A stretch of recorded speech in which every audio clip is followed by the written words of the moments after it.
இன்னைக்கு ஒரு இன்ட்ரெஸ்டிங்கான டே, ஸ்ப்ரெட்ஷீட் டே. அதாவது 1979ல ஃபர்ஸ்ட் ஸ்ப்ரெட்ஷீட் வந்து சிஸ்டம்க்கு இன்ட்ரடியூஸ் பண்ணாங்க, விசிகேல்க் அப்படிங்கிறது. அதுவும் ஆப்பிளோட மேக் ஓஎஸ்க்கு தான் இன்ட்ரடியூஸ் பண்ணியிருந்தாங்க. அதுக்கப்புறம் நமக்கு தெரிஞ்ச பாப்புலரான spreadsheets like lotus 123, Microsoft Excel, இன்னைக்கு இருக்க கூகுள் ஷீட்ஸ் வரைக்கும் நிறைய இது பாப்புலராக இருந்திருக்கு. ஒன்னொன்றுக்கும் ஒரு அட்வான்டேஜ் இருக்கும், ஒரு டிஸ்அட்வான்டேஜ் இருக்கும். இன்னைக்கு நம்ம பார்க்க போற ஃபங்க்ஷன் வந்து ஒரு யூனிக்கான ஃபங்க்ஷன். அதாவது லோட்டஸ் 123ல இன்ட்ரோடியூஸ் பண்ண ஃபங்க்ஷன் லோட்டஸ் 123ல யூஸ் பண்ணலாம், எக்ஸல்லையும் யூஸ் பண்ணலாம், கூகுள் ஷீட்லையும் யூஸ் பண்ணலாம். இன்ஃபேக்ட் எக்ஸல்ல வந்து இது ஒரு ரெக்கக்னைஸ்ட் ஃபார்முலா கிடையாது, but still we can use the formula அப்படிங்கிறது தான். இப்போ இது என்ன ஃபார்முலா அப்படின்னா ஒரு டேட்டோட டிஃபரன்ஸ் கால்குலேட் பண்றது. நார்மலா டேட் டிஃபரன்ஸ்ங்கிறது என்ன, எத்தனை இயர்ஸ்ன்னு கண்டுபிடிக்கிறது, இல்லை எத்தனை மந்த்ஸ் ஆர் எத்தனை டேஸ்ன்னு கண்டுபிடிக்கிறது தான் டேட் ஃபங்க்ஷன்ல. பட் இதுல ஒரு டிஃப்ரெண்டா ஒரு சில காம்பினேஷன்ஸ் இருக்கும். ஸோ நம்ம அதை ஒரு ப்ராக்டிக்கல் எக்ஸாம்பிளோட அண்டர்ஸ்டாண்ட் பண்ணிக்கலாம். ஸோ இப்போ இந்த ப்ராக்டிக்கல் எக்ஸாம்பிள் எடுத்துக்கிட்டிங்கன்னா டேட் ஆஃப் பர்த் இருக்குது 16th May 1984ன்னு இன்னைக்கு டேட் இருக்கு. ஸோ இந்த டேட்டுக்குள்ள எத்தனை இயர்ஸ் ஹவ் பாஸ்ட் பை, எத்தனை மந்த்ஸ் ஹவ் பாஸ்ட் பை, எத்தனை டேஸ் ஹவ் பாஸ்ட் பை அப்படிங்கிறது ஒரு 3 செனரியோ.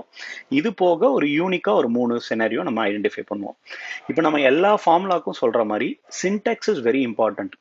இதில் வந்து ரொம்ப ரொம்ப இம்பார்ட்டன்ட் என்னன்னு பார்த்தீங்கன்னா, இப்போ நான் இந்த ஃபார்முலாவோட டேட் டிஃபரன்ஸ்னு ஆரம்பிச்சேன்னா எனக்கு அது சின்டெக்ஸே ப்ரொவைட் பண்ணாது. It only shows open bracket close bracket, which means எக்ஸல்ல இது ரெக்கக்னைஸ் ஃபார்முலா கிடையாது. ஸோ ஃபார்முலாவோட சின்டெக்ஸ் எனக்கு தெரிஞ்சாதான் நான் அப்ளை பண்ண முடியும், இல்லாட்டி அப்ளை பண்ண முடியாது. ஸோ இதில் வந்து Sintex is very simple. Start date provide பண்ணணும், எண்ட் டேட் ப்ரொவைட் பண்ணணும், என்ன மெஷர்மெண்ட்ல எனக்கு வேணும், இயரா வேணுமா, மந்தா வேணுமா, டேயா வேணுமாங்கிற மாதிரி 6 மெஷர்மெண்ட் இருக்கு. Will see one by one. இப்போ ஃபர்ஸ்ட் வந்து இயர். ஸ்டார்ட் டேட் வந்து 16th May 1984.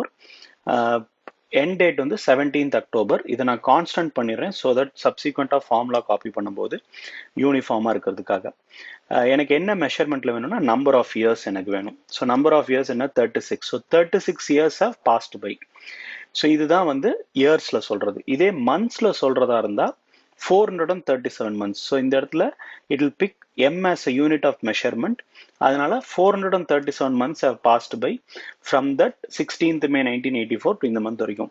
It only calculates the completed period, completed years, completed month. இப்போ ஜென்ரலா ஒரு ஏஜ்னா என்ன சொல்லுவோம், completed தான் வந்து ஏஜ்னு சொல்லுவோம். அது மாதிரி it only calculates a completed period.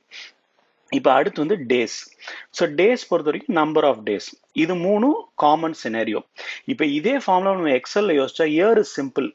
Year of 17th October 2020 minus year of 1984 போட்டால் இயர் கிடைச்சிடும்.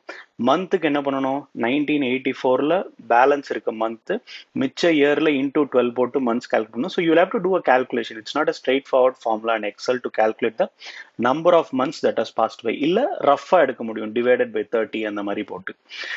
Days is straightforward. அந்த டேட்ல இருந்து இந்த டேட் மைனஸ் பண்ணாலே எக்ஸல்லையும் கிடைச்சிடும். இதுலையும் வந்து யூ கெட் திஸ். இப்போ லாஸ்ட் 3 காம்பினேஷன்ஸ் வந்து ரொம்ப இன்ட்ரெஸ்டிங் காம்பினேஷன் சொல்லியிருந்தேன் இல்லையா. அதுல ஃபர்ஸ்ட் வந்து என்னன்னா, this will calculate number of days ignoring the month. அதாவது 16th May 1984ல இருக்கு 16ம் 17க்கும் இருக்கு டிஃபரன்ஸ் என்ன, 1 day. So it is ignoring the month and calculating the difference of days. Second வந்து ignoring the year, that is YM, ignoring the year, considering the month. இப்போ May இருக்கு அப்படின்னா May, June, July, August, September 5 completed months. So இப்போ October அப்படிங்கிறது வந்து 16th Octoberக்கு மேல இருக்கிறதுனால it is 5 completed months. அதனால வந்து இட் இஸ் 5. இப்போ நெக்ஸ்ட் வந்து ignoring the year, just calculating the number of days. அதாவது 17th Octoberல இருந்து 16th May வரைக்கும் இருக்கிறத கால்குலேட் பண்ணோம். ignoring the year. ஸோ இந்த 1984 இக்னோர் பண்ணிரும். இதே இயர்ல இந்த பீரியடுக்கும் அந்த பீரியடுக்கும். ஸோ இதுதான் இதோட யூனிக் ஸ்பெஷாலிட்டி. அதாவது ஒரு 2 டேட்டோட டிஃபரன்ஸை வந்து 6 டிஃப்ரெண்ட் மெஷர்மெண்ட்டாக எடுக்க முடியும். Year, month, days, year ignoring the days, year ignoring the month, days ignoring the மந்த்னு 6 காம்பினேஷன் என்னால் ஒரு 2 டேட் டிஃபரன்ஸை பண்ண முடியும்.